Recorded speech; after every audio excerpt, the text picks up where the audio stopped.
Treblinka was the Nazi regime's second deadliest extermination camp, surpassed only by Auschwitz. But unlike the latter, Treblinka had no factories or medical selection. It was a center of immediate annihilation. From its opening in July 1942 until its forced closure in October 1943, an average of 6,000 people were murdered there every day. No prisoners remained alive. There were no survivors to recount what happened there because everything was designed to prevent them from happening. The trains arrived loaded with men, women, and children, lured by the promise of resettlement. They were stripped naked, stripped of their belongings, and led directly to gas chambers disguised as showers. The bodies were then buried or cremated in open-air pits. Treblinka I, birth of the Nazi hell. In November 1941, the German authorities established Treblinka I in a wooded area of the Sokołów district within the general government of occupied Poland. The location was no coincidence. The site offered three strategic advantages: proximity to the Malkinia-Siedlce railway line, geographic isolation that hampered outside observation, and exploitable natural resources. A gravel quarry promised materials for German military infrastructure, while the nearby Bug River allowed for hydraulic flood control projects. Commandant Theodor van Eupen, an SS officer with experience in prison administration, was ordered to organize a penal labor camp. Van Eupen designed a hierarchical structure where Jewish prisoners, along with gypsies, communists, and common criminals, worked under the supervision of Jewish kapos, who reported directly to German guards and Ukrainian auxiliaries. The population fluctuated between 800 and 1,200 inmates, constantly changing due to the high mortality rate. Living conditions were deliberately brutal. The barracks lacked thermal insulation and heating. Prisoners slept on wooden platforms without blankets, even during the Polish winters. Rations consisted of diluted soup and substandard black bread, with quantities varying according to the group's work output. Access to drinking water was strictly limited, and adequate sanitary facilities were lacking. The daily routine began before dawn with the prisoner count. Work teams headed to the quarry to extract gravel, a task that lasted from early hours until dusk, with barely a break for lunch. Other groups worked on hydraulic projects, building dikes, channeling sections of the Bug River, and leveling marshy land. These projects responded both to military needs and to the Nazi ideology of exploiting the occupied territory. Van Eupen kept meticulous records of production, discipline, and mortality, reports of which were sent weekly to the Radom district office. A February 1942 inspection documented 1,100 active prisoners, with a 10% weekly turnover rate due to deaths from exhaustion, illness, and summary executions. Corporal punishments were systematic: beatings for insufficient performance, executions for escape attempts, and additional labor under armed guard. The testimonies of Israel Simlik and Oskar Stroczynski, collected after the war, reveal details of daily survival. Prisoners collected food scraps from the German staff's garbage heaps, risking severe punishment. Personal hygiene was impossible. Without soap or sufficient water, infectious diseases spread rapidly. Typhus, dysentery, and pneumonia decimated the population. The sick were removed from the camp or executed immediately without medical treatment. The efficiency of forced labor was measured in tons of gravel extracted and cubic meters of earth moved in hydraulic projects. Van Eupen implemented a system of daily quotas that prisoners had to meet under threat of reduced rations or physical punishment. The average survival time within the camp was less than 3 months, a figure the German authorities considered acceptable to maintain productivity without excessive food or housing costs. During the first months of 1942, Treblinka I operated according to these parameters without significant alterations. However, the operational framework changed radically with the implementation of Operation Reinhard in March of that year. This operation, designed by Odilo Globoknik with direct authorization from Himmler, sought the systematic physical elimination of the Jewish population of the general government through specialized extermination centers. Treblinka was selected as one of the 3 main sites for this operation, along with Bełżec and Sobibor. The decision was based on logistical criteria: its isolated location, proximity to major railway junctions, and previous experience handling Jewish populations. Unlike other camps that combined forced labor with extermination, the new complex would have a purely eliminatory function. Planning for Treblinka II began in July 1942. 1.5 kilometers from the existing labor camp, SS engineers with experience from Belzec began construction of a facility specifically designed for mass extermination. The design sought absolute logistical efficiency, a closed circuit from arrival by rail to final disposal of corpses with no permanent housing areas or work facilities. Richard Tamala, the engineer responsible for the design, applied lessons learned from Belzec to avoid operational problems. The gas chambers were sized for greater capacity, the mass graves were dug deeper, and a more efficient sorting system for belongings was established. Christian Wirth, Inspector General of Operation Reinhard, personally oversaw the technical details. The construction employed labor from Treblinka I itself, whose prisoners were temporarily brought in to erect fences, level grounds, and build structures. These workers were unaware of the ultimate purpose of the facilities they were constructing. Many participated in the construction of their own future execution chambers without realizing it. Treblinka I continued to operate in parallel during the construction of Treblinka II, maintaining its forced labor functions until July 1944. However, its purpose was gradually subordinated to the operation of the Extermination Center. Some labor camp prisoners were incorporated as auxiliary laborers in the sorting of belongings and maintenance of facilities at Treblinka II. The transformation was completed in August 1942, when the first trains of deportees began arriving directly at Treblinka II. The contrast between the two camps was stark. While Treblinka I maintained the fiction of productive labor, Treblinka II operated as an extermination machine with no labor pretensions. Deportees arrived, were executed, and their bodies were cremated or buried the same day. Treblinka II, Total Extermination Design. Treblinka II was conceived as an instrument of direct extermination, without secondary functions of forced labor or prolonged detention. Its architectural design followed an industrial logic, to maximize the number of eliminations in the shortest possible time, with minimal operational personnel and without interruptions in the flow of victims. Every spatial element was calculated to facilitate initial deception, control during the process, and efficiency in the final disposal of bodies. Construction took place between July and August 1942 under the supervision of Richard Tamala and Christian Wirth. Both had participated in the design of Belzec and applied the technical lessons learned to overcome operational problems encountered at the first Operation Reinhard camp. The labor force consisted of Jewish prisoners brought from transit camps, who were systematically eliminated once their construction work was completed. The camp was divided into 3 functionally independent sectors, separated by double-height barbed wire fences and plant screens that obscured vision between areas. This segmentation prevented new arrivals from observing the fate of previous groups while facilitating German personnel control over each phase of the process. The first sector was the reception area, designed to simulate a functioning railway station. A siding entered the camp perimeter directly from the Malkinia-Grodzisk branch line. The landing platform was equipped with visual elements typical of real stations: clocks painted on wood, a booth simulating a ticket office, signs with fictional destinations and directional signs in German and Polish. Benches and wastebaskets completed the scenery intended to maintain calm among the deportees. The sorting huts flanked the platform. These wooden structures contained numbered hooks where new arrivals were to hang their clothes in an orderly fashion.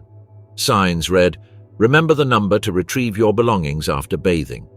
Deportees were given a piece of string to tie their shoes, reinforcing the illusion of a temporary and reversible process. The second sector housed the administrative and residential facilities for the German and Ukrainian auxiliary personnel, barracks for SS officers, dormitories for guards, mess halls, weapons depots, and maintenance workshops occupied this area. A central office coordinated communications with Berlin and managed train arrival schedules. The isolation of this area from the extermination sector prevented the administrative staff from having direct contact with the execution process. The third sector, called the Upper Camp by the German operators, contained the actual extermination facilities.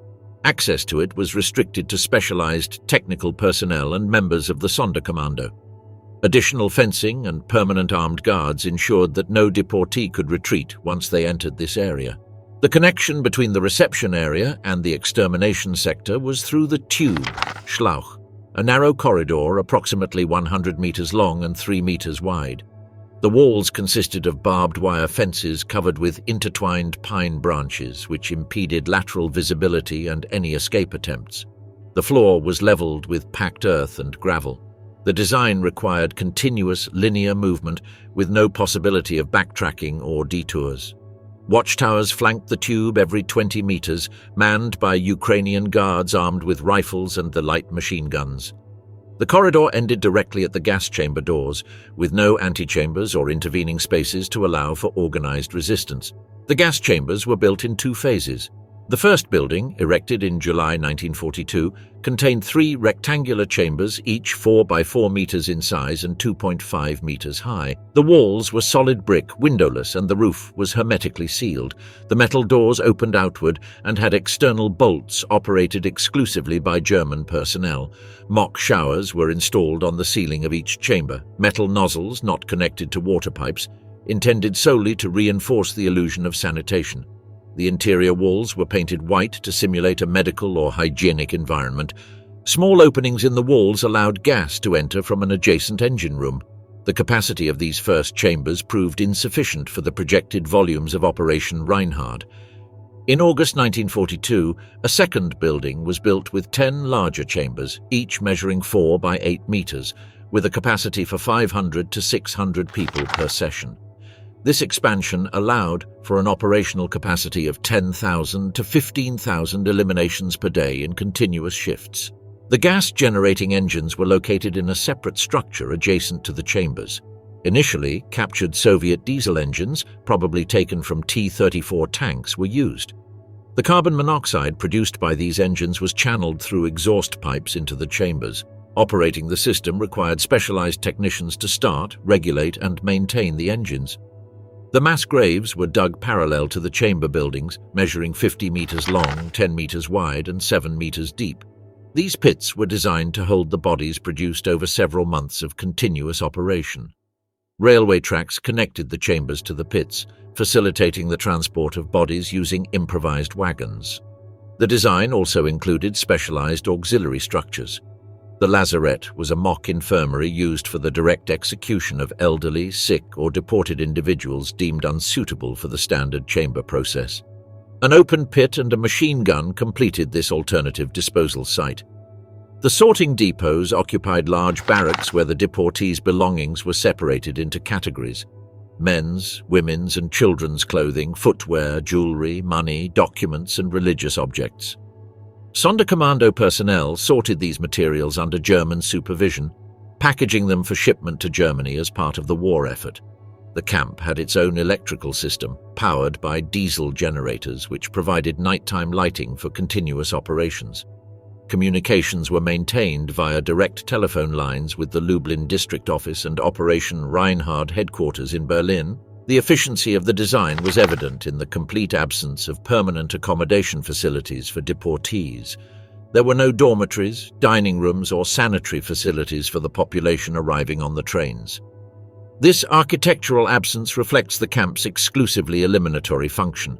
Deportees were executed on the day of their arrival without any intervening periods of detention. Franz Stangl, camp commandant since September 1942, implemented precise schedules that optimized the use of the facilities. Trains arrived every 2 hours during the busiest days. The entire cycle from descent to disposal of bodies was completed in less than 3 hours, allowing for immediate reception of the next convoy. The Architects of Horror. Operational Command of Treblinka. Treblinka II was the only Nazi extermination camp to have a medical doctor as its first commandant. SS Obersturmführer Irmfried Ebel, a psychiatrist linked to the euthanasia program at Bernburg, was appointed camp commander on July 11, 1942. Having come from the gas extermination facilities in Germany, Ebel had no experience managing a mass extermination center and was ordered to begin operations immediately. Within a few days, trains began arriving at an absolutely overwhelming frequency. The pace of deportations exceeded all expectations. The camp facilities were still unfinished. The gas chambers failed. The assigned motors couldn't withstand continuous use, and the bodies piled up with no method of disposal. Faced with these failures, the SS resorted to direct firing squads. Prisoners were executed outdoors and dumped in mass graves that were quickly overflowing. Gravediggers couldn't keep up. Nearby, the smell of decomposition was perceptible more than 10 kilometers from the perimeter. The situation was uncontrollable. The landing platforms were clogged with corpses and unsorted belongings. SS men and their Ukrainian auxiliaries fired randomly at the crowds disembarking the trains. No functional command structure existed. Chaos was evident in every sector. Unterscharführer Hans Hingst, a witness to the disaster, explained that so many transports were arriving that the staff could not handle the volume of prisoners. The camp operated in a state of permanent collapse. Oskar Berger, one of the few survivors of the 1943 uprising, described the scene he witnessed upon his arrival in August 1942. According to his testimony, hundreds of bodies littered the ground. Clothes, suitcases, and personal belongings were piled in confusion. Guards fired blindly from street corners. It was a picture of extermination without organization or concealment. On August 26, 1942, Odilo Globoknik made a surprise visit to Treblinka accompanied by Christian Wirth and Josef Oberhauser. They found a scene that even the SS could not justify. Cameras were malfunctioning, bodies were not buried, and the smell permeated the camp boundaries. The execution of the plan was compromised. Ebel was dismissed that same day. Transports were immediately suspended, and Wirth was appointed temporary superintendent to reorganize operations. On September 1, 1942, Franz Stangl formally assumed command of the camp. He had been commandant at Sobibor and had a reputation as an efficient manager. During his car ride to Treblinka, he noticed corpses along the track, wagons parked for days, and bodies visible from the road. Upon arrival, he immediately undertook an overhaul of operations. Stangl ordered the bodies removed, the graves enlarged, and the pace of transport stabilized. He reorganized the work groups and implemented a strict scheduling system. On September 3rd, the trains began arriving again. A regular flow was established: unloading, separation, stripping, gassing, and disposal of bodies. The time between the arrival of a convoy and the complete elimination of its occupants was reduced to less than 3 hours. In addition to operational reforms, Stangl introduced cosmetic changes. He had roads paved in the administrative sector known as the Wohnlager. Flowers were planted along the internal roads. These measures sought to create an image of order and cleanliness to reduce panic among the new arrivals. Deportees were informed that they were in transit to Ukraine through verbal communications translated by prisoners. SS officers wore white coats to reinforce the lie. The commandant rarely participated in the executions. He controlled everything from his office. He occasionally appeared dressed in a white uniform and carrying a whip. The prisoners nicknamed him the White Death. He delegated authority to his subordinates, who administered punishments, ran the barracks, and controlled the Sonderkommando groups. Under his command, the camp reached its maximum operational capacity. Throughout 1943, the processes were refined. The gas chambers were enlarged, the number of graves increased. Incineration pits were built to replace burial pits. Operation Reinhard was at its peak. In May and June of that year, during the liquidation of the Warsaw Ghetto, record numbers were reached, up to 20,000 murders per day. Following the August 2, 1943 revolt, in which several prisoners escaped, and as the program was gradually shut down, Stangl was transferred to Trieste along with Globoknik. Kurt Franz, the camp's third and final commander, took his place. He was already known among the prisoners for his brutality. It was under his command that the elimination of evidence was completed. Franz, nicknamed Lalka, the doll for his expressionless face, personally directed executions for minor infractions. His dog, Barry, attacked prisoners on his direct orders. Forced labor continued, focused on destroying evidence. Graves were emptied, bodies were incinerated, barracks were dismantled. Operation 1005 was already underway. During this period, a symbolic element of control was introduced: the Treblinka song. According to testimony, it was written by prisoner Walter Hirsch and set to music by Artur Gold, a renowned Jewish composer from Warsaw. The melody was cheerful and taught to new members of the Sonderkommando from the first day. An orchestra of 10 forced musicians played it in the SS mess hall. Gold died during the revolt. Franz kept a personal photo album entitled Schöne Zeiten, Good Times. It included carefully selected images of SS personnel, mechanized grave digging, nearby brick factories, and other scenes.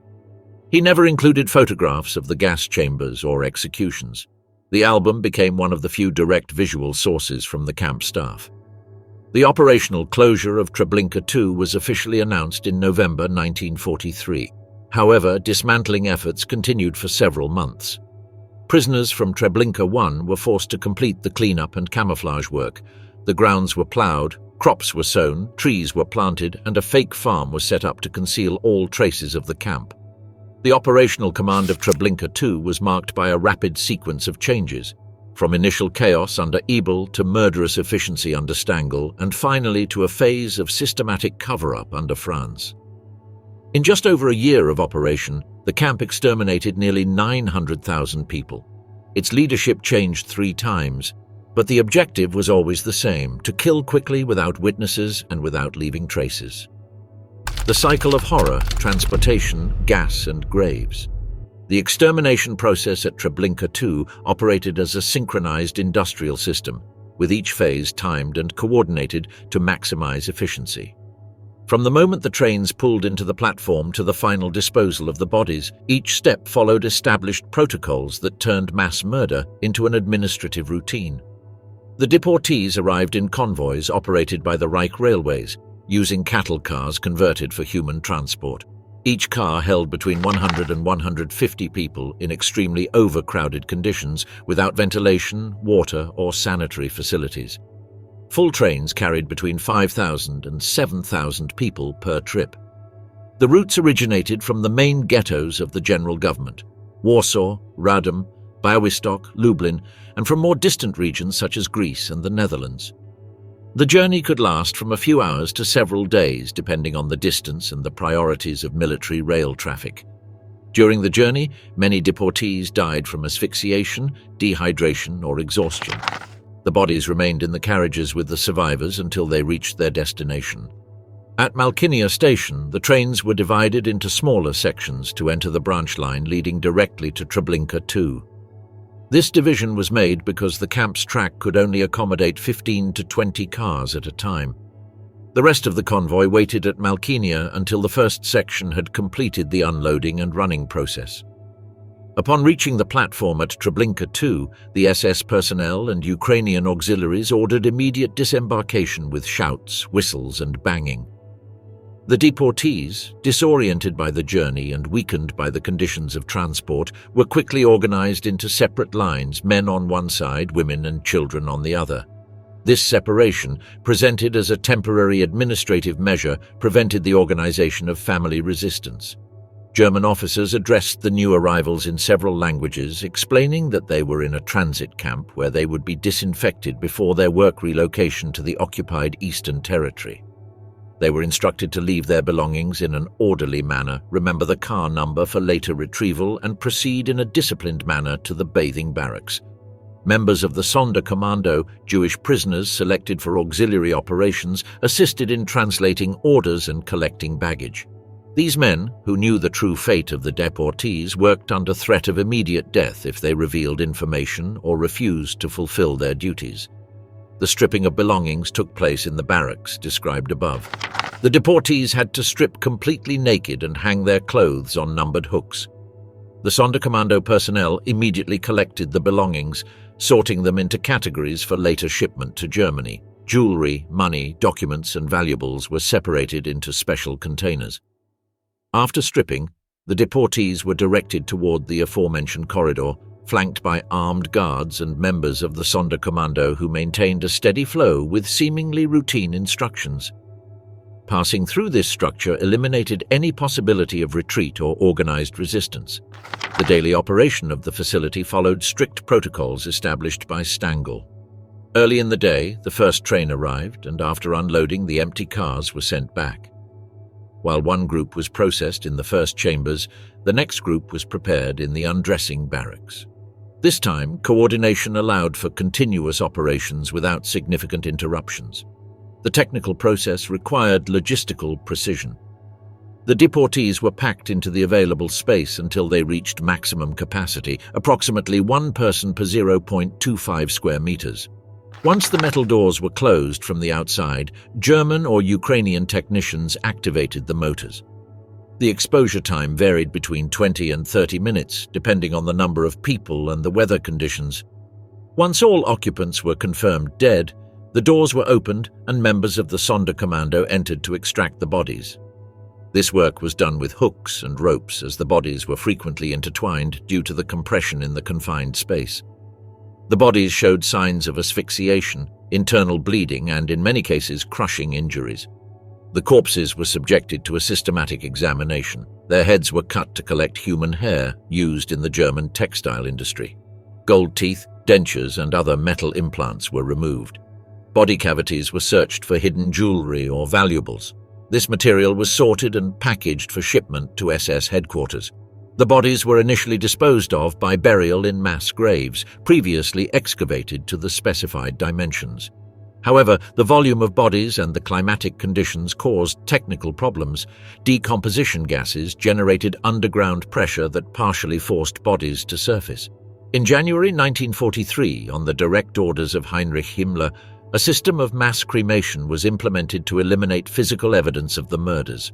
Makeshift grills were constructed using railroad tracks supported by cement blocks. The bodies were incinerated in piles of up to 2,000 corpses, fueling the flames with wood and the body fat generated during the process. The Sonderkommando was organized into specialized teams with specific functions. One group was responsible for unloading trains and the initial handling of deportees. Another team managed the sorting of belongings in the barracks. A third group operated directly in the chambers, guiding victims, extracting bodies, and subsequent cleaning. A fourth team handled cremation and ash disposal. These prisoners worked under extreme conditions of psychological pressure. They knew their final destination and that they would be eliminated periodically to avoid long-term witnesses. They were provided with slightly improved food rations and access to alcohol as methods of control. These teams rotated every few weeks through summary executions and replacement with new deportees. The most widely accepted estimates indicate that between 870,000 and 925,000 people were murdered between July 1942 and August 1943. The busiest periods during the liquidation of the Warsaw Ghetto saw up to 20,000 murders per day. Rebellion at Treblinka, the cry of the dead. During the first months of 1943, several factors converged to generate the conditions that would precipitate the Treblinka uprising. The gradual reduction in the number of transports, the increasing frequency of executions of Sonderkommando members, and the clear signs that the camp was being prepared for closure alerted the prisoners to the imminent end of their total elimination. A clandestine group began to organize during March 1943, comprised of prisoners with access to strategic areas of the camp. Zelo Blok, a former Czechoslovak soldier assigned to the belongings sorting area, emerged as the main coordinator. His prior military knowledge was crucial for tactical planning. Jan Piłonski, a Polish mechanic who worked in vehicle maintenance, provided technical information on guard schedules and German personnel movements. Eugen Turovsky, a Ukrainian locksmith assigned to the workshops, played a key role in obtaining materials. His technical skills allowed him to make copies of keys to access weapons and fuel depots. Samuel Willenberg, just 19 years old and assigned to transporting bodies, served as a communication link between the different Sonderkommando teams due to his mobility within the camp. The organization was structured into cells of 3 to 4 members who maintained limited contact with each other to avoid total exposure in the event of discovery. Each cell had a specific function: obtaining weapons, gathering fuel, mapping escape routes, and coordinating signals for the start of the uprising. During April and May, the conspirators carried out small test sabotage operations to study the guards' reaction times. Brief power outages, minor damage to vehicles, and disruptions to the internal communication system were carried out without raising widespread suspicion. These tests revealed patterns in security responses and identified times of decreased vigilance. Obtaining weapons represented the most complex logistical challenge. Turovsky managed to access the weapons depot using duplicate keys, stealing rifles, pistols, German grenades, and ammunition in small quantities over several weeks. The weapons were hidden at various points in the camp: buried near cremation pits concealed among work tools and distributed among trusted members. The prisoners also made improvised weapons using tools available in the workshops. Knives, metal bars, hammers and axes were modified for offensive use. Incendiary cocktails were prepared using bottles collected from the victims' personal belongings, filling them with gasoline diverted from camp vehicles. The date for the survey was determined by operational and weather factors. August 2, 1943 was chosen because Mondays typically saw less transport activity, resulting in a reduced presence of guards on the receiving platform. Furthermore, weather conditions had been dry during July, facilitating the spread of fires in the camp's wooden structures. The time was set for 4 p.m., the time when the Ukrainian guards were changing shifts and several SS officers were retreating to their barracks for their afternoon rest. This window of reduced surveillance offered the best opportunity to launch the attack with a tactical advantage. The plan established a coordinated sequence of actions. The initial signal would be a rifle shot, immediately followed by grenade launching at the main office and fuel depot. The ensuing fires would serve as a diversion and destroy key documents and installations. Simultaneously, armed teams would attack the watchtowers and guard posts. During the preceding weeks, the conspirators identified weak points along the camp's perimeter, especially in the sections of wire fence near the clothing and footwear storage areas. These areas were selected as escape routes due to their lesser surveillance and proximity to the surrounding forest. The uprising began as planned, but not without complications. At approximately 3:30 p.m., a Ukrainian guard discovered a prisoner in possession of gold coins in the sorting area, triggering a partial alert. Despite this setback, the group's leaders decided to proceed with the original plan. At 3:45 p.m., the first shot rang out in the camp. Stanislav Levin, a member of the resistance group, threw a grenade into the German staff mess, starting the first fire. Other conspirators immediately attacked the fuel depot with incendiary cocktails. The flames quickly spread to the storage barracks, creating a smokescreen that covered part of the camp. The armed clashes took place simultaneously at several points. Baruch Laser managed to seize a machine gun from a watchtower and turned it on the guards, providing covering fire for prisoners rushing toward the perimeter fences. Other groups attacked guard posts with captured weapons and improvised tools. The initial confusion favored the rebels. Many Ukrainian guards, surprised by the scale of the attack, abandoned their positions. Some SS officers attempted to organize a defensive response, but multiple fires and the dispersion of the fighting made coordination difficult. Approximately 300 prisoners managed to cross the perimeter during the first 30 minutes of the uprising. Most headed toward the adjacent forest following previously identified routes. However, many were killed at the barbed wire fences or in the open ground separating the camp from the wooded area. The German response was organized gradually. Reinforcements arrived from Treblinka I, the Troniki training camp, and nearby military posts. Units with sniffer dogs, armored vehicles, and air support were deployed for the pursuit in the forests. Most of the fugitives were captured or eliminated within the first 48 hours after the uprising. Of the approximately 700 prisoners who were at Treblinka II on the day of the uprising, between 200 and 300 managed to escape. However, only 60 to 70 survived until the end of the war, some joining partisan units or being hidden by Polish civilians. The uprising precipitated the camp's final closure and accelerated the dismantling plans that were already underway. Operation 1005, Destruction of All Traces. Action 1005 represented the systematic Nazi effort to erase physical evidence of mass crimes in Eastern Europe. At Treblinka, this operation took on extreme urgency following the August 2nd uprising, which had compromised operational security and accelerated closure schedules. Fear of a possible liberation of the camp by the Red Army, advancing from the east, forced the SS High Command to eliminate all visible signs of the genocide.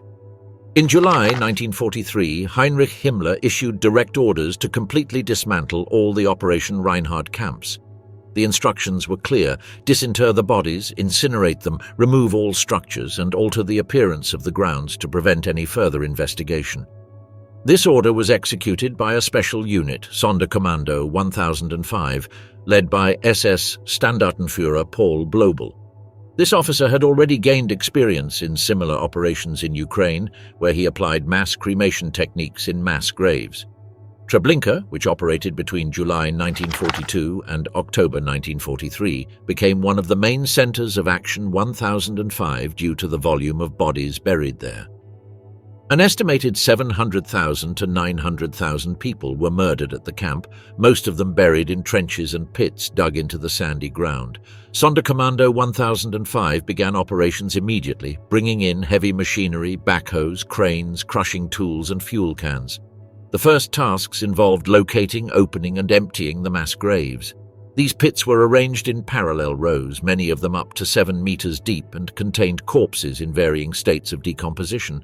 The stench was unbearable. Even with improvised masks and rudimentary protective suits, the Sonderkommando workers, mostly Jewish prisoners transferred from other camps or transit camps, suffered constant nausea, infections and physical collapse. The bodies were lifted out by crane and placed in mounds for later incineration. The oldest remains were mummified or turned into a viscous mass. The youngest still retained tissue. The body fat from the bodies was used as additional fuel, according to reports recorded in later court testimony. Makeshift grills were built using railroad tracks supported by concrete blocks. On these platforms, the bodies were arranged in alternating layers of wood and other fuels. The flames burned for days without interruption. The charred remains were processed in a second phase. German soldiers and Traunikes forced the prisoners to crush bones with metal hammers or adapted rollers. The goal was to obtain a fine powder without identifiable traces. This powder was scattered in adjacent wooded areas mixed with ploughed soil or thrown into the nearby Bug River. Each operation was recorded, and internal reports were kept to demonstrate compliance with orders to completely eliminate evidence. While the cremation progressed, other teams worked on the systematic demolition of the camp. Barracks, gas chambers, barbed wire fences, railway platforms, and watchtowers were destroyed. Some were dynamited, others dismantled piece by piece for reuse. The bricks from the gas chambers were repurposed to build a camp house to camouflage the center of the camp. The internal railway tracks were dismantled and the rails sent to railway workshops in Lublin. Any sign of the extermination infrastructure was carefully erased. The final phase of Action 1005 in Treblinka was the visual transformation of the landscape. Grass, rye, barley and lupine crops were planted to cover the affected areas. Saplings, fir, pine and poplar were planted following natural patterns to disguise the artificial origins of the surroundings. Agricultural technicians assisted in the planting of irregular rows, and animals were brought in to simulate farming activity.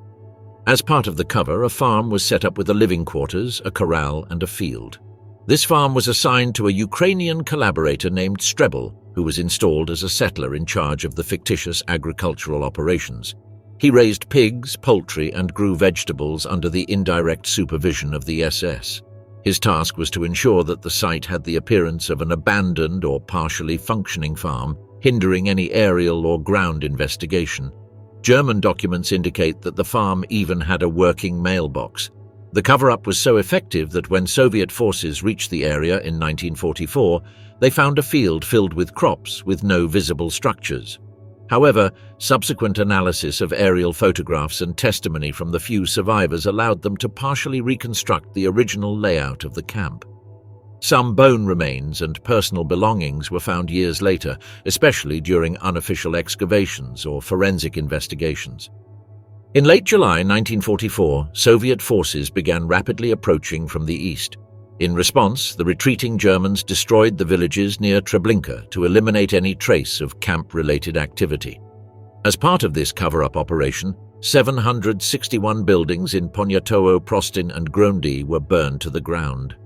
Numerous families died during these attacks. Grain fields that had been used to supply the SS were also burned.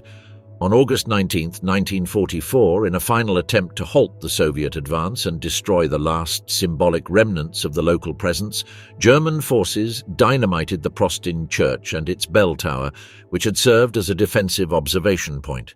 When the Soviets finally entered Treblinka on August 16, 1944, the extermination zone had been completely leveled, ploughed, and covered with lupine, creating a deceptively rural appearance. Soviet war correspondent Vasily Grossman, one of the first to enter the area, described the visible remains.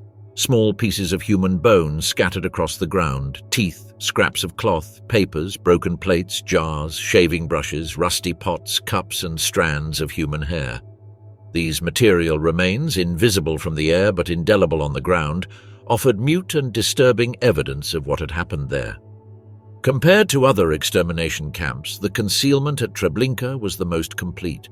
Unlike Bełżec, where some structural remains remained, or Sobibor, where demolitions were more hasty, Treblinka was the subject of a meticulous operation. Even the internal road system was destroyed and replaced with rural paths. Mature trees were felled and replaced with young ones to erase any trace of disturbance to the ground. Sonderkommando 1005 remained active until October 1943. Once the cremations and cleansing were completed, the prisoners who participated in the action were executed to ensure secrecy. It is estimated that between 300 and 700 forced laborers were murdered after completing their task. The elimination of witnesses was an essential part of the plan. German documents only mention that the operation was completed as planned. This effort to conceal the mass crime was not entirely successful. The existence of the camp, the testimony of escapees like Samuel Willenberg and Richard Glazar, and subsequent discoveries made it possible to document the events. However, the attempt to erase all physical evidence was one of the most sophisticated of the Nazi machinery. Treblinka disappeared from the map as a physical structure, but the human traces remained. In the Düsseldorf trials and subsequent investigations, the Action 1005 operations at this camp were described as the systematic destruction of evidence of industrialized murder. The methods developed here would later be applied in other contexts. At Treblinka, death was followed by the attempt to completely erase its traces, a final phase of dehumanization planned with bureaucratic precision. Buried evidence remains that do not keep silent. Nazi efforts to eliminate evidence proved partially effective but incomplete from a forensic perspective. Material evidence gradually resurfaced through accidental finds, academic research, and technological developments that allowed for non-invasive analysis of the site. Despite ploughing, artificial reforestation, and the installation of a mock farm on the site, the physical traces of the genocide persisted beneath the surface and, in some cases, emerged into view over time. During the 1940s and 1950s, local residents explored the area for valuables, making significant discoveries: watches, rings, coins, eyeglasses, and partially preserved documents. Many of these objects were recovered from areas where Sonderkommando 1005's operations had been rushed or incomplete. Natural processes also contributed to the erosion, revealing bone fragments, teeth, and personal belongings buried shallowly during cover-up operations. Some farmers collected remains for personal use or resale, while others handed them over to the authorities. The Polish Commissions of Inquiry, active between 1945 and 1950, conducted the first systematic documentation of the site. These commissions included forensic doctors, engineers, and military technicians who inspected the terrain, collected remains, and photographed the site.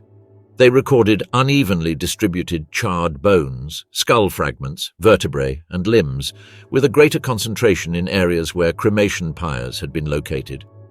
Many of these remains were preserved in forensic laboratories at the Warsaw Institute of Forensic Medicine. Some anatomical specimens, such as jawbones with complete dentures, allowed for the validation of witness accounts of the number of bodies and the methods of cremation. In 1959, Samuel Willenberg returned to the site accompanied by researchers and journalists. He visually identified key points of the former camp, including the entrance road, the unloading ramp, and the extermination area. His observations allowed for a more precise location of the main structures. He also personally collected fragments of metal objects and bones, which were later compared with court records. His drawings and descriptions provided the first detailed topographic reconstructions, becoming a fundamental reference for subsequent research and the basis for current three-dimensional models. During the 1990s, advances in remote sensing technologies enabled sophisticated studies without direct excavation. A 1994 study by the Institute of Contemporary History in Warsaw identified irregularities through analysis of vegetation patterns, thermal anomalies, and moisture retention, confirming the layout of rectangular trenches and incineration zones. This data was cross-referenced with aerial photographs taken by the Allies in 1944 and with plans reconstructed from survivor accounts. In 2010, forensic archaeologist Caroline Sturdy-Coles began a multidisciplinary project focused on Treblinka, using exclusively non-invasive technologies in compliance with Jewish religious restrictions. Her team employed ground-penetrating radar, LiDAR, magnetic scanning, and multispectral aerial photography to create three-dimensional maps without disturbing the ground. The research was conducted in collaboration with the Warsaw Holocaust Museum and the Staffordshire University Centre of Archaeology.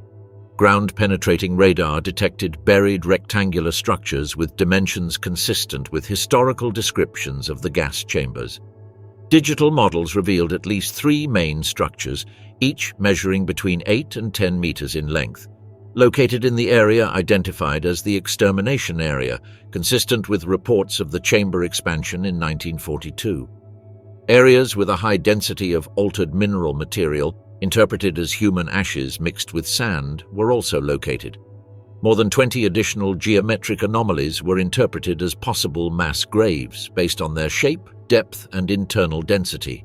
Magnetic prospecting revealed buried metallic objects, fragments of rails used in cremation, abandoned tools, and unrecovered personal belongings. Among the surface finds exposed by natural erosion were a pendant bearing Frankfurt am Main and the date 3 March 2029, a silver Star of David, fragments of a child's shoe, a Catholic religious medal, and a plaque inscribed with General Government. These finds were catalogued, photographed, and stored in Polish museums. Some personal objects have been digitized and are available in databases accessible to victims, families, and memory projects. Others were used as material evidence in international historical and documentary research. The investigations led by Coles's team marked a methodological turning point.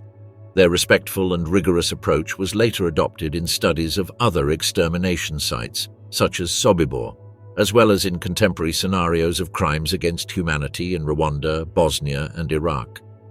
The methodology developed at Treblinka became the standard for forensic archaeology in contexts where ethical or religious restrictions prevent exhumation. Furthermore, the results were presented to international heritage preservation organizations. In 2013, the team's final report was used to strengthen the Treblinka Memorial's nomination to UNESCO. Documenting the subsoil and structures made it possible to more precisely establish the camp's true boundaries, beyond those visible on the surface, which has been key to delimiting protected and restricted areas. The data obtained was also used to generate an interactive digital reconstruction of the camp, used in museums and virtual exhibitions.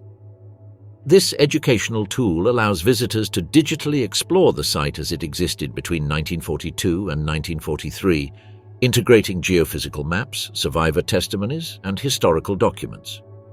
Some recent finds have been the subject of traceability projects. The Frankfurt pendant, for example, was investigated in collaboration with German civil archives and was linked to a young woman deported from that location in 1942. Cases like this illustrate how archaeological evidence, even fragmentary, can help reconstruct individual identities and restore agency to victims.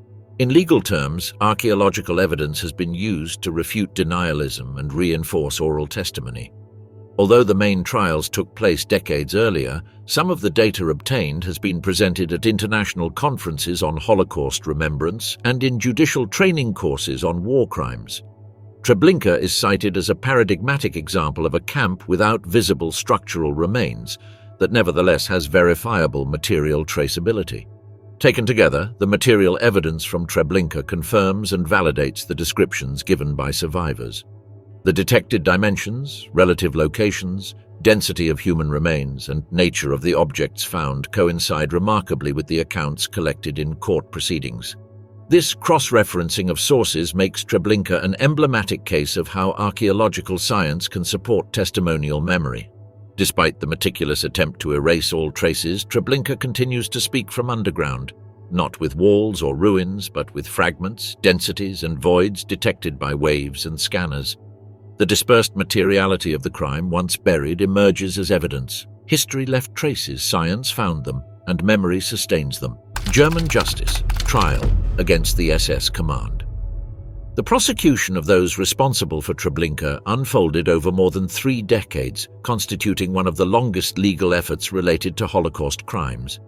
The trials faced unique challenges: the geographical dispersion of defendants, the destruction of evidence, and the need to reconstruct events in a field specifically designed to leave no trace. Investigations began in 1945 when Polish and Soviet authorities documented the site and collected initial testimonies. However, most of the operators had fled or adopted false identities. The Ludwigsburg Central Office, established in 1958, coordinated the German investigations by compiling personnel lists based on recovered SS documents, survivor testimony, and confessions from defendants captured in other trials. Franz Stangl became a prime target of these investigations. He had escaped using the rat route, arriving in Brazil in 1951 under false documents. For 16 years, he lived openly in São Paulo, working at Volkswagen under his real name. His location was achieved through cooperation between Austrian investigators, the Brazilian Federal Police, and Simon Wiesenthal.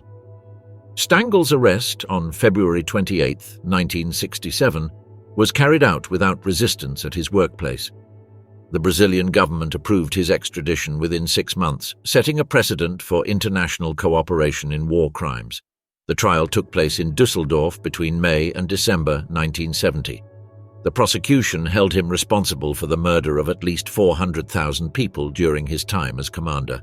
The court heard 85 witnesses, including survivors, former SS members, and historical documentation experts. The testimonies of Willenberg, Glazar, and other survivors provided detailed descriptions of daily camp routines, Stangl's direct participation in operations, and his complete knowledge of the extermination effort. Documentary evidence included operational orders, administrative correspondence, production reports, and Allied aerial photographs. The Bundesarchiv provided original documents demonstrating the command structure of Operation Reinhard and Stangl's specific position within this hierarchy. During the trial, Stangl admitted knowledge of operations but denied personal responsibility, citing higher orders and an administrative role. The court found Stangl guilty on December 22, 1970, and sentenced him to life imprisonment. He died of heart failure in prison on June 28, 1971. His final statements to Gitta Sereni provide additional insight into the mentality and motivations of extermination camp operators. Kurt Franz was arrested in 1959 and tried in the Düsseldorf mega-trial between 1964 and 1965, along with 10 other defendants. He faced charges of mass murder, organizing extermination operations, and direct participation in individual executions. Testimonies described him as exceptionally cruel, responsible for arbitrary executions and torture. Gustav Münzberger, the technician responsible for gas chamber operations, was tried simultaneously. His charges included direct participation in extermination and specialized technical knowledge that facilitated murderous operations. Both defendants' defenses relied on hierarchical subordination and ignorance of ultimate consequences. The court rejected these arguments after examining evidence of voluntary participation and complete knowledge.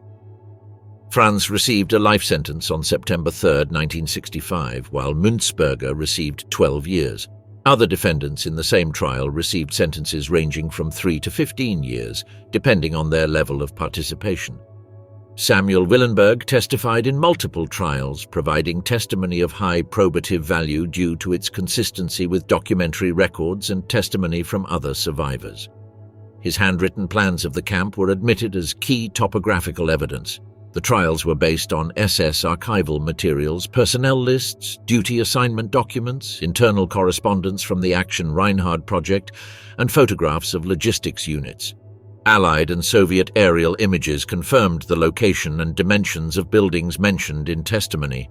Heinrich Mattes, Arthur Daxel, and Otto Stadi faced separate trials in German and Austrian courts over the following decades. Many died before completing their sentences due to advanced age and medical conditions. Düsseldorf records indicate that these factors influenced sentence reductions or suspensions of execution. The court archives provided exhaustive documentation of Treblinka's operational structure. The transcripts, testimonies, and analysis of evidence created a detailed historical record used by academic researchers for decades. Institutions such as the Munich Institute for Contemporary History and Yad Vashem have made extensive use of these materials. The court documents established fundamental precedents for future prosecutions of war crimes and genocide. The rulings provided legal validation of historical testimony and definitive refutation of denialist claims. The trials demonstrated that individual responsibility transcends institutional orders and extraordinary circumstances. The persistence of investigations over 3 decades demonstrated institutional commitment to accountability for war crimes, establishing that certain crimes do not have a statute of limitations. The Treblinka precedents influenced the development of modern international criminal law and the creation of specialized tribunals for crimes against humanity, consolidating principles that continue to be applied in contemporary judicial proceedings.